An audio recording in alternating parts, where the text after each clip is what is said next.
Je pense que les régions doivent se parler, qu'elles soient de France ou d'Europe, plus globalement. Après, je pense que l'articulation, elle va se faire au niveau des régions avec les territoires. Vous évoquiez la communauté urbaine, on peut y revenir.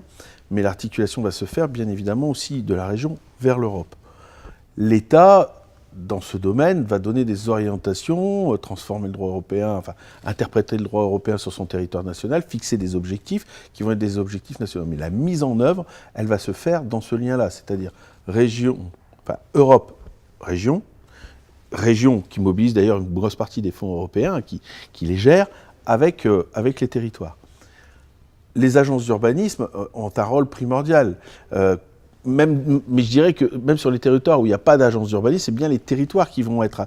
la transition énergétique se passera par les politiques qui seront menées à l'échelle des territoires.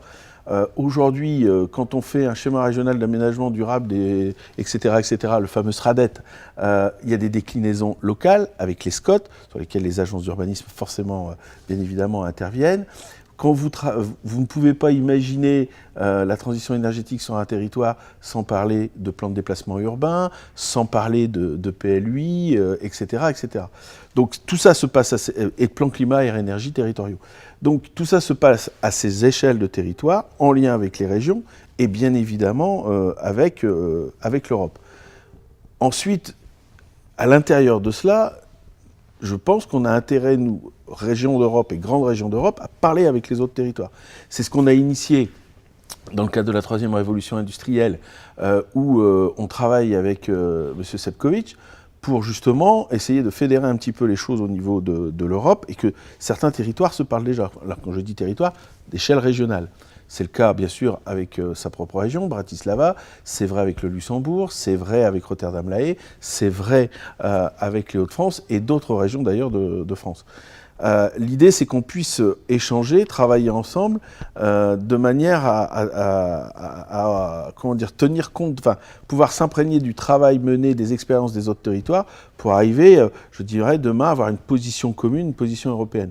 Moi, je remarque aujourd'hui qu'on a plus de la moitié de l'énergie qui est consommée en France, en Europe, pardon, qui est importée.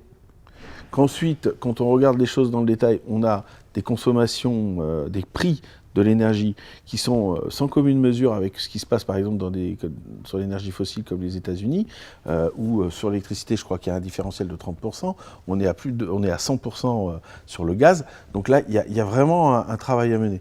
Donc je pense qu'il faut qu'on ait une politique européenne de l'énergie qui soit vraiment concertée, travailler ensemble, et que cette expérience nous permette bien sûr de travailler les énergies renouvelables, en travaillant les sujets d'acceptabilité. Je le disais tout à l'heure, on a parfois un souci dans notre région avec l'éolien, on peut avoir des réflexions sur la méthanisation, etc. Et donc tout ça fait que ces échanges sont nécessaires. Ce dialogue entre nous est nécessaire pour arriver, parce que l'objectif est là, à des énergies renouvelables, notamment décarbonées, qui prennent progressivement le pas sur le reste, et que surtout cette énergie nous coûte de moins en moins cher et qu'elle vienne de nos territoires. Ça veut donc dire de travailler à notre autonomie énergétique. Vous me posiez la question tout à l'heure en tant que président de communauté urbaine. J'ai fait ce travail sur mon territoire avec aujourd'hui une feuille de route assez claire. C'est qu'on veut d'ici 2030 multiplier par 5 notre autonomie énergétique. On est en grosso modo à 2% aujourd'hui. Et on veut multiplier par 15 d'ici 2050.